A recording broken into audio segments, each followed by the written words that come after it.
Are you ready to take your business to the next level? Discover new strategies and tactics as Susan Solovic introduced today's top business leaders and entrepreneurs to reveal their stories and insights. Now, the host of the 1% Edge, the small business expert, Susan Solovic. Hello, and yes, everyone, I'm Susan Solovic, your host for the 1% Edge podcast. As many of you know who follow this podcast regularly, I developed the 1% Edge process to help business leaders build innovation into their DNA. And I preach about the importance of changing the way you think about your business, to let go of outdated business models and to open to new ways of delivering your product or service to the market. Change your attitude, change your results. As Luke Williams, Executive Director of Innovation and Entrepreneurship and Professor of Marketing at New York University's Stern School of Business says, disruptive innovation is not just about following a process. It represents a mindset, a rebellious instinct to discard old business cliches and remake the market landscape. Well, my guest expert today is an international authority for her award-winning research and vested business model for highly collaborative relationships. She's written 6 books, including Vested Outsources, 5 Rules That Will Transform Outsourcing, and Vested, How P&G, McDonald's, and Microsoft Are Redefining Winning Business Relationships. She's also a faculty member at the University of Tennessee. So join me in welcoming Kate Vitasek to the program today. Kate, so great to have you here. Well, thanks a lot for allowing me to come and share our research with your audience. Well, it's fantastic. I love what you've done. I think it's so important in every aspect of our business to let go of outdated business models that just simply aren't working in the new economy.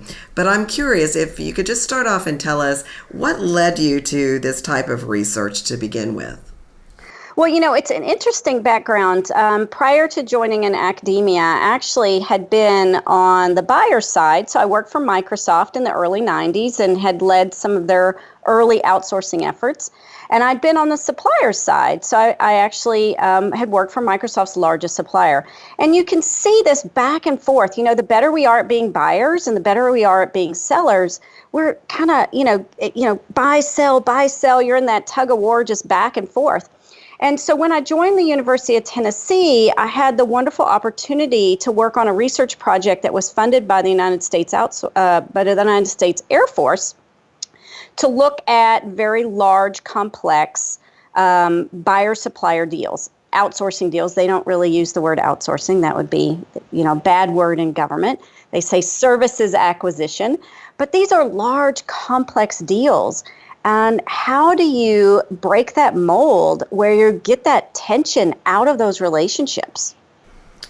That's very fascinating. And I think that's so true because so many times I've seen it in the corporate world, in smaller organizations, everybody wants to hold everything internally, but yet, or like you said, they want to negotiate for the best price. So they're always, going from one vendor to another vendor instead of just looking for that relationship. But how do you break that pattern? Well, it actually starts with a mindset. You talked about, right in your tee up, about how you need to change your mindset to change your results. And that's exactly what we found in our research. Susan, in studying some of the world's most successful buyer-supplier relationships, they had a different mindset. We called it a what's in it for we mindset. Think about it. You're always, taught as a negotiator to get the best deal, to look out for me. What's in it for me? And at best, you're trying to game what's in it for the other guy so you can outsmart them. Well, when you really set that, us against them mentality aside and have a we mindset, you can truly expand the pie and then share the pie. So deal making becomes not about splitting the pie, but expanding the pie and sharing the pie. So it starts with a mindset first and foremost. And you go into your contract development negotiations with not just a different mindset, but now how do you craft the deal structure? How do you craft the contract that supports that pie expansion mentality? So that it's a win-win for everybody, absolutely. So you have actually your vested rules, and there are 5 of them. Let me just walk you through those, and you sort of explain what each one of these means. There's rule number 1, which is outcome-based business model, and you say not transactional. Yes. So the reason why this rule is so important is because when I'm buying and selling, right? If I'm a buyer, I pay per hour, per widget, per unit, per mile, per shipment, per order. You get the picture, right? And what that does is it motivates the supplier to provide more hours, more widgets, more units, right? And so it becomes a volume play. Why would the supplier, if they're getting paid per transaction, why would they want to do something different than provide the transactions that you've given them a spec for? That's the deal you've structured. I want per hours. Great. Let's look at a janitorial deal, right? Hundreds, virtually all companies today outsource their janitorial. And you think, okay, great, there's nothing strategic about that. But in the book, P&G, we have the P&G case study, which you mentioned. They said, we could outsource janitorial, and we are doing that. And what are we going to get? We're going to get cheaper janitors. You can only get to minimum wage. What if we actually looked at outcomes? What if we said we want to transform the way we do corporate facilities and real estate? And it doesn't matter how many hours it takes to clean the buildings, but what if they are clean and you could do it in half the hours? What if I paid you more per hour and you could do it in half the amount of time, right? Win-win. So when we set up deals around per hour, per unit, per widget, per order, we get all those transactions. And what we really wanted was the outcome. We wanted clean facilities. We wanted, as in Microsoft said, we wanted to transform back office procure to pay, our finance operations. I could pay Accenture to manage perform a transaction, my accounting transaction. But what I really wanted was to transform how I did it to be more compliant, more efficient, more effective. So why aren't we buying the end results? That's rule 1. Okay. And you say rule 2, which is focus on the what, not the how. So I guess I'm thinking out loud here. You're probably saying you don't care how they get it done, just as long as they get it done. That's right. I mean, obviously we have to make sure we follow the law, right? So we can't break the law, and we have compliance issues. But think about, let's just go back to simple janitorial, right? So, if I'm buying transactions and I have the electrician who's in charge of the light bulb and the janitor who's cleaning the toilets, what if that janitor looked up every day when they, every 2 hours when they went and said, wow, the light bulb's out? They're pretty skilled to change a light bulb. Why do they have to then send a work order over to the electrician to change the light bulb? So instead of telling them how to do their work, you're challenging them to say, find a better way. Every day you come to work, is there a more efficient, more effective, safer way? In the Rocky Flats environmental cleanup of project that we feature in that book, they had a 800%, CH2M Hill, 800% improvement in safety. Ask the workers how to be more safe. Don't sit there and give them a spec. Because at the spec they were doing, they were not being safe. They were dealing with nuclear equipment. And so, guys, you tell me how to be more safe. You tell me how to be more efficient. So we have to not put workers in a box. We have to put our suppliers and have them bring their brain power to get those outcomes that we're asking for. Well, and honestly, Kate, that's why I love your work so much, because, a company that's truly innovative, they're innovating at every single level of their business, even like you're saying, the janitorial work, right? There's always an opportunity to do better, and it all flows down to your bottom line at the end of the day. And so your rule number 3 is to have clearly defined and measurable desired outcomes. If you can't measure it, what good is it, right? Yeah, and you know what? That's the adage. You have to measure everything or it doesn't matter. But what's happening is we're measuring every tree in the forest, and we're forgetting to see that we have a forest. And so this is why what we want to do is link our measures to the outcomes. And just because we can measure it doesn't mean we should measure it. And so what you find in these buyer-supplier relationships, very detailed statement of works. They're focusing on the how, and they're violating Rule 2. So they have, for example, in a janitorial deal, Jones Lang LaSalle, P&G Jones Lang LaSalle. I've seen a Jones Lang LaSalle janitorial contract, not P&G, that had 800-page statement of work and 550 metrics. 550 metrics. And so how many times, Susan, have you gone into the bathroom at the airport and the person has signed the log in the restroom, right? Every hour on the hour. And sometimes it's like super clean because no one's going in there. And sometimes it's messy anyway. And so we need to measure the right things. So just because we can measure doesn't mean that we should measure, because it can lead to measurement myopia. So measure the outcomes. Don't just measure things because they're transactions. Well, and before we go to rule number 4, I'm curious as to what you think about this. I mean, I've worked with vendors, and, we spend so much time ironing out this statement of work and everything else on PDF files, and everybody puts their input, that by the time we get to the end of it, it's like, geez, I wish this project was already finished and we were up and running. It seems like we waste so much energy on all that minutia. Let's just figure out a way to get it done so everybody, is happy and we get the desired outcome, as you're saying. Yeah, and so what we actually recommend is that the supplier write the statement of work, right? But if you look at a buyer-supplier relationship, typical procurement is taught, oh my gosh, you should never allow the supplier to write the statement of work. You're outsourcing for a reason. Right? I call it the outsourcing paradox. You outsource to the expert and then tell them how to write how to do the work. They are the expert. Tell them what you're trying to do. Let them write the statement of work. Let them propose the right measures. You have to still agree to them as a buyer.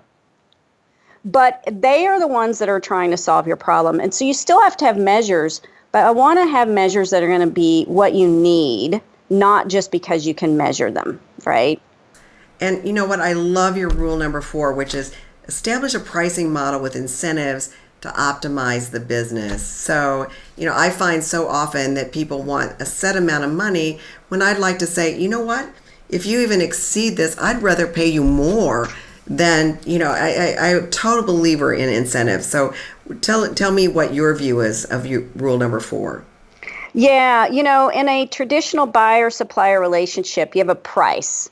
And business happens, right? You talked about by the time you wrote this detailed statement of work, your brain's exploding, and business has happened, as I like to say, and we're in a dynamic world. And so that price was good for that moment in time you signed the contract. But then, business, it happens, it's dynamic. And so you get out of equilibrium. And so then there's a winner or a loser. So the buyer is always winning or the supplier is always winning. And so you have this winner-loser relationship. And what we want to do is move away from price to a pricing model.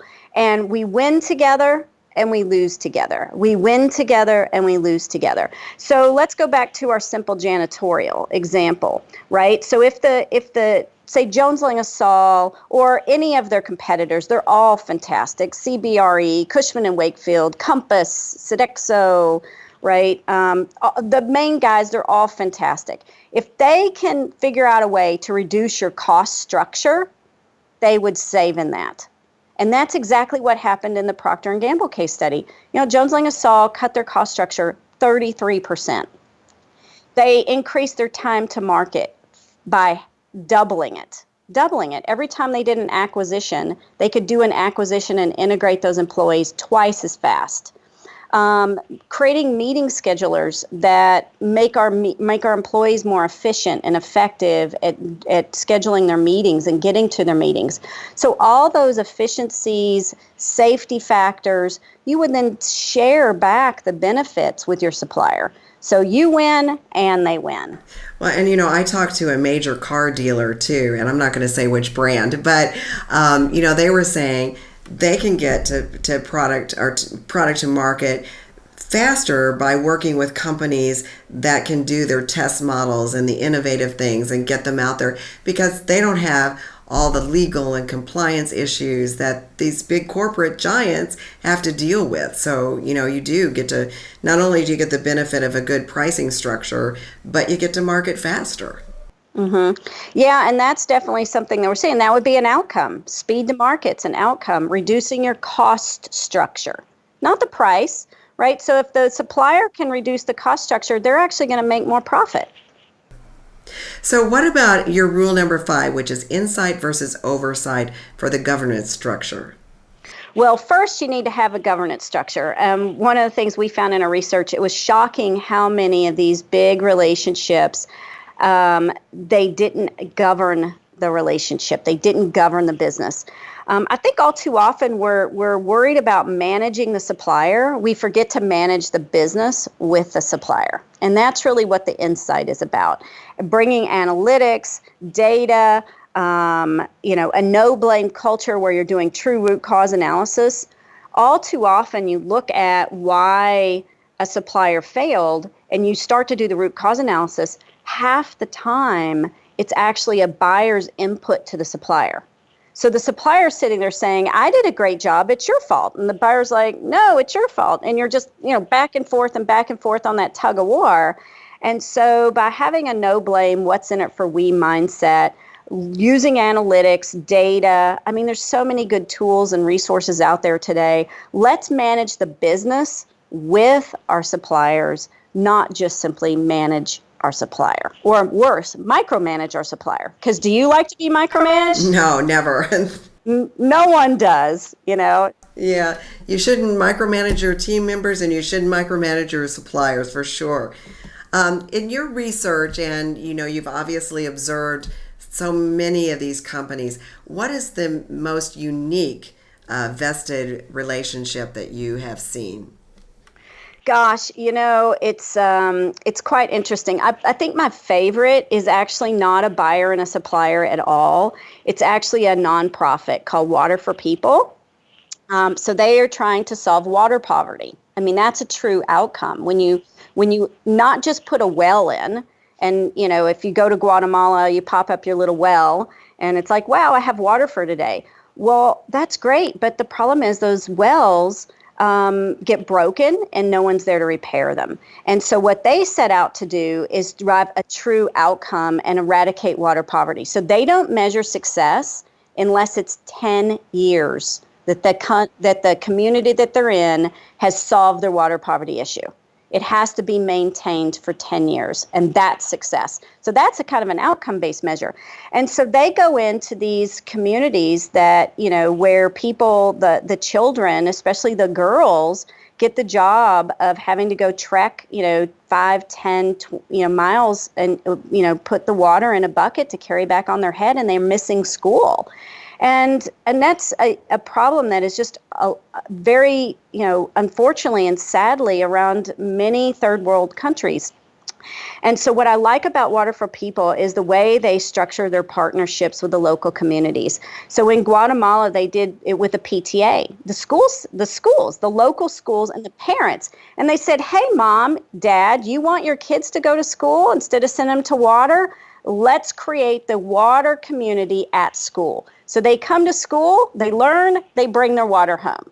How creative. No, that's great. I love that. Yeah. How creative. In India, they set up little, I don't know if you've been to India, but very entrepreneurial. The people there just so much want to work. So they created the water system in these communities as an entrepreneurship, and they have people who bicycle around and service their customers.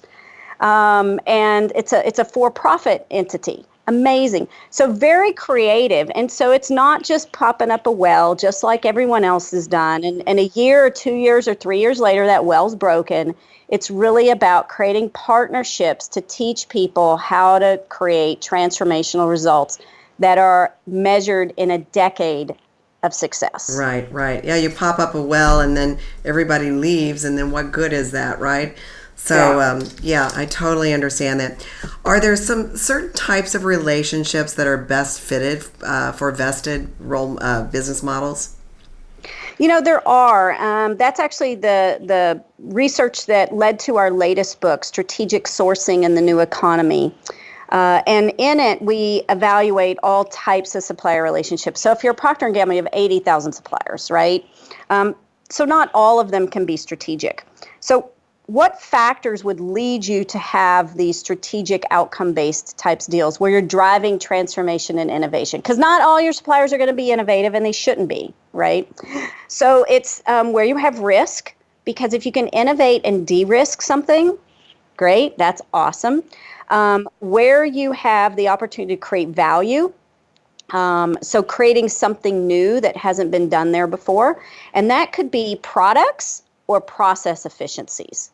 So if you think about Procter & Gamble and Jones Lang LaSalle, time to market on their integration. So when P&G buys Gillette, the largest acquisition in the world, and you can actually reduce the amount of integration time by half, I mean, that's innovation. It may be on a process, but it's still innovation. So product innovation, process innovation, I mentioned risk. If you don't have a lot of suppliers, right? So this is why the Air Force asked us to look at this. You know, how many people can maintain an engine? Just a couple that manufacture engines. There's not a lot of competition. So when you don't have a lot of choices, you need to think differently with those suppliers. You need to not just say strategic supplier, they need to be a strategic supplier.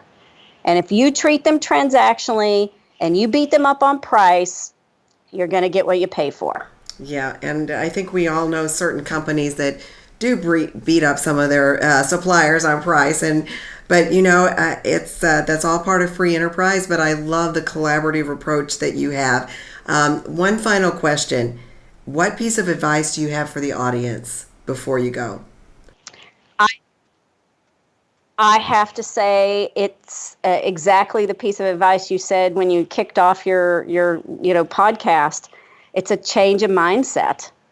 You have to go in with a different mindset. And I say change the people or change the people. Yeah, okay. Right? Yes, you say change the mindset to change the results. You have to get the people to get their mindset changed. And, you know, sometimes we have dinosaurs and we just have to let them die or kill them off. Kill off those dinosaurs. Let's get rid of them. Well, and, you know, it's the dinosaur attitude that has caused many many businesses of all sizes to just sort of fade into oblivion because they didn't change with the times. So it's very important today. Yep. So change the mindset. I am 100% in your mantra there. Great. So, Kate, thank you for being here. If I want to let everybody know, if you want to learn more from Kate, that you can visit her website, which is vestedway.com, and you can download open source materials there from her research library, which you can put to use in your business. Kate, you also, obviously, you're on social media platforms. Tell us where people can find you more. LinkedIn is a great place. Just do a Google Kate Vitasek LinkedIn. You're going to find me. Twitter, I'm at Vested Way. So definitely, but LinkedIn is a great place. We have a dedicated group to Vested as well. So I encourage you to follow us on LinkedIn. Being in the business aspect, we're big believers in LinkedIn as a great form of social media because that's where business people hang out. Totally agree. And I'm glad to know that you have a group, so I'm going to be sure to join that too. And I hope all of you listening today will too.